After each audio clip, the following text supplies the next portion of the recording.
Hi guys, అందరూ బాగున్నారా? నేను మళ్ళీ మీ కార్తికేయ. మీరు చూస్తున్న లొకేషన్ వచ్చి ఇప్పుడు ఇండోనేషియాలో బాలీలోని తన్హాలాట్ అనే టెంపుల్ అనమాట. మీరు ఎవరైనా బాలీకి వెళ్తే ఖచ్చితంగా ఈ టెంపుల్ విజిట్ చేయండి. చాలా బాగుంటుంది, అందంగా ఉంటుంది. చాలామంది విదేశీయులు సందర్శించడానికి ఇంట్రెస్ట్ చూపిస్తూ ఉంటారు. మీరు కూడా చూడండి, చాలా బాగుంటుంది. అండ్ ఇది వచ్చి కిల్కింగ్ బీచ్ అంటారు దీన్ని. ఇది డైనోసార్ ఆకారంలో ఈ కొండ ఉంటుంది. దీన్ని కిల్కింగ్ బీచ్ అంటారు. ఇది కూడా చాలా నుసా పెనిడా అనే ఒక ఐలాండ్లో ఉంటుంది. దానికి మనం ఒక 1 అవర్ జర్నీ చేయాల్సి ఉంటుంది కోటా నుంచి మామూలుగా ఈ నుసా పెనిడా అనే ఒక ఐలాండ్కి.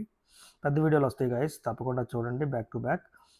సబ్స్క్రైబ్ చేసుకొని లైక్ చేయండి, కామెంట్ చేయండి. ఇది వచ్చి ఫిన్స్ బీచ్ క్లబ్ అని వరల్డ్ ఫేమస్ బీచ్ క్లబ్ అనమాట. ఇది చాలా చాలా బాగుంటుంది. 100 మంది ఫారినర్స్ అందరూ ఇక్కడే ఉన్నారు. చాలా చాలా డిఫరెంట్ యాక్టివిటీస్ ఉన్నాయి ఇక్కడ. అంటే బార్స్, అంటే మ్యూజిక్, ఇదనమాట. థ్యాంక్స్.